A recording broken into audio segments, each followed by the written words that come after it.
trou noir gigantesque a englouti l'école entière. Et à l'intérieur se trouve un monde complètement distordu. Les règlements scolaires ont fusionné avec les objets pour devenir des monstres qui traquent et tuent ceux qui violent les règles. Un professeur, simplement parce qu'il était sorti de sa classe pendant les heures de cours, a été tué sur le coup par l'une de ces créatures. Les couloirs autrefois rectilignes sont devenus un labyrinthe complexe, empilés les uns sur les autres. L'école tout entière s'est transformée en un monde souterrain labyrinthique. Et un jour à l'extérieur du trou noir équivaut à une année entière ici. Alors, n'espérez aucune aide de l'extérieur. Mais à cause de ce décalage temporel, on peut tenir plusieurs années sans manger ici. Après tout, avoir faim pendant une journée ici ne représente qu'environ 4 minutes à l'extérieur. Et le point le plus crucial, la sortie du trou noir ne se trouve pas au sommet d'où nous sommes tombés, mais tout en bas de ce labyrinthe complexe. Les informations que Zhao Han nous a fournies se limitent à cela, mais elles nous ont indéniablement donné un immense espoir. Après de nombreuses discussions, un plan a finalement été établi par le délégué de classe. Dehors, c'est un labyrinthe géant. Au moindre faux pas, on pourrait y être piégé à jamais. Donc, pour atteindre le fond du trou noir, il faut cartographier les lieux. Par mesure de sécurité, on se divise en groupes de 4. À chaque récréation,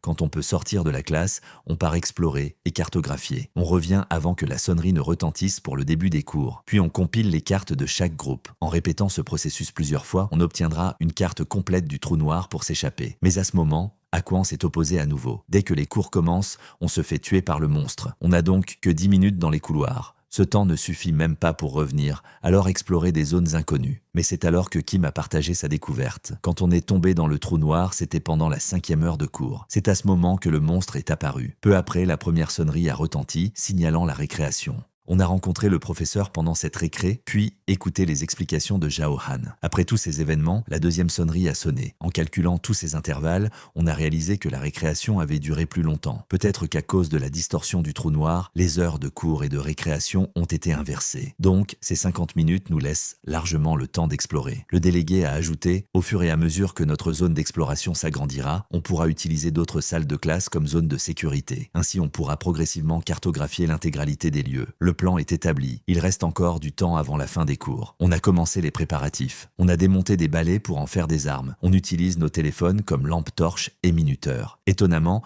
l'électricité fonctionne encore dans la classe. On peut donc recharger nos téléphones. Le groupe A, c'est moi, Xiao Pang, Shania qui est assise devant moi, et une autre fille. Il y a aussi 3 autres groupes. Tout est prêt. Quand la sonnerie retentit, on prend finalement notre courage à 2 mains et on sort de la classe. De chaque côté du couloir apparaissent 2 embranchements correspondant parfaitement à nos 4 groupes. Chaque groupe prend une direction différente pour explorer. Avant de se séparer, le délégué nous rappelle encore et encore « Ne vous forcez pas. Si vous rencontrez un danger, revenez immédiatement. » À peine quelques pas hors de la classe, le couloir plonge dans l'obscurité totale. Je ne sais pas si c'est à cause de la brume noire, mais même avec nos lampes, la visibilité reste très faible. Dans le couloir obscur, seuls résonnent nos pas lourd. Xiao Peng est mort de peur, il veut constamment retourner en arrière. Xiao Yuan le provoque, si tu veux rentrer chez toi, il faut continuer à explorer. Sinon, retourne seul en classe. Xiao Peng n'a d'autre choix que d'accepter. Il nous suit en se forçant. Heureusement, tous les chemins ne sont pas obscurs. Après avoir tourné à un coin, une lueur apparaît devant nous. C'est un nouveau carrefour. Shania dessine méticuleusement la carte. Mais à ce moment, une silhouette humaine apparaît sur le mur à côté. En la touchant, on dirait un graffiti peint sur le mur. Les autres groupes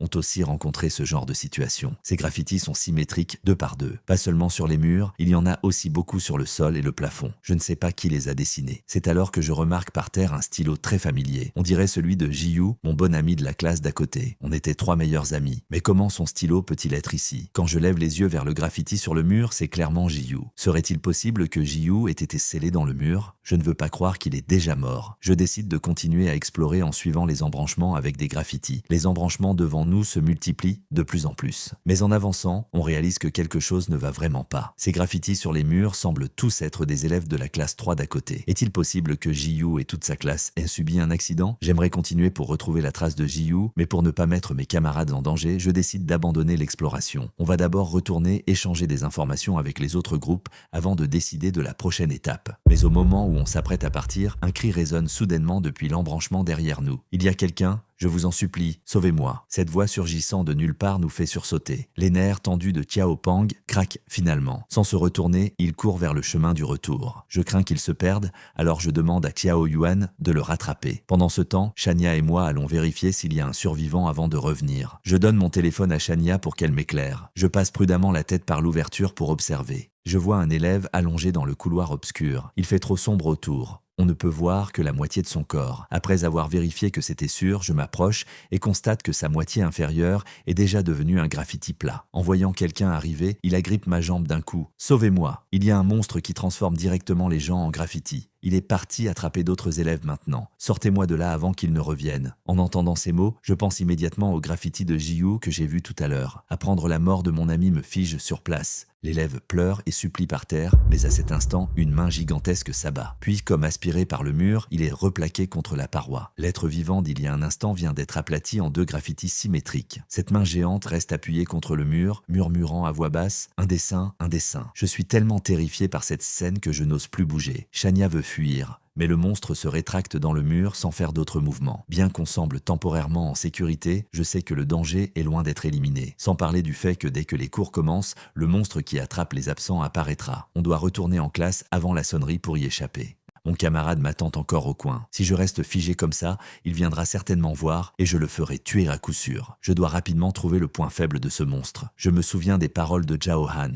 Il faut observer et analyser attentivement, faire des déductions raisonnables. Soudain, j'ai une illumination. C'est peut-être à cause de ça. Je lance de toutes mes forces le balai que je tiens vers le couloir obscur. Le balai tombe avec un clac. Le monstre bouge effectivement. Toute la surface du mur se gonfle brusquement et poursuit dans la direction du balai. J'avais raison, ce monstre ne peut pas voir. Il ne peut suivre que les sons. Les élèves qu'il a aplatis en graffiti se comptent par dizaines. Normalement, j'aurais déjà dû être transformé en graffiti, mais il ne m'a pas remarqué. Donc, j'ai deviné qu'il ne peut pas voir. Sa seule façon de traquer, c'est le son. Et moi, par chance, je n'ai pas fait de bruit. C'est ce qui m'a sauvé. Pas le temps de trop réfléchir. Profitant que le monstre s'est éloigné, je m'enfuis précipitamment. Je fais signe à Shania de ne pas faire de bruit et je l'entraîne discrètement sur le chemin du retour. Mais à ce moment, un bang retentit au loin. C'est le bruit de la main géante frappant le balai. Shania, effrayée par ce bruit, pousse un cri involontaire. Je réalise immédiatement que c'est la catastrophe. Surmontant ma peur, je me retourne. Le monstre nous a effectivement poursuivis. Alors que sa voix sourde résonne, une main géante surgit du couloir. J'attrape Shania et on se met à courir. Mais le monstre réagit plus vite. Il soulève le sol d'un coup, déferlant vers nous. Tôt ou tard, on sera aplati en graffiti. Je pense soudain au téléphone dans ma main. Je monte le volume au maximum, puis je lance la sonnerie. Je le lance de toutes mes forces derrière moi. Dès que la musique retentit, le monstre est effectivement attiré et frappe d'un coup. La poussière soulevée retombe. Je m'effondre par terre. La main du monstre s'est arrêtée à moins de 110 cm de moi. J'ai failli être écrasé. On n'ose même plus respirer. Le monstre, ne détectant plus la source du son, soulève le sol et se retire lentement. Mon téléphone, lui, est déjà devenu un graffiti. On reste figé pendant plusieurs minutes avant d'oser bouger. Une fois le monstre parti, on prend le téléphone de Shania et on retourne en classe en suivant la carte dessinée. Xiaopang et les autres n'étaient pas allés loin. Ils nous attendaient au tournant éclairé, regrettant beaucoup leur comportement de tout à l'heure. Ils disent que la prochaine fois, ils ne fuiront plus comme ça. À ce moment, on a enfin rejoint les 2 autres. Avoir survécu et revoir nos camarades, on ne peut plus retenir nos émotions oppressées. En touchant le graffiti de Jiyu sur le mur, j'éclate en sanglots. Je sais qu'il ne reviendra jamais. Finalement, de retour en classe, tous les autres élèves nous attendent à la porte. On apprend alors qu'on est le dernier groupe à rentrer. Et l'atmosphère dans la classe est oppressante au possible. Il s'avère que le groupe d'Axuan a abandonné Yilin dans le couloir.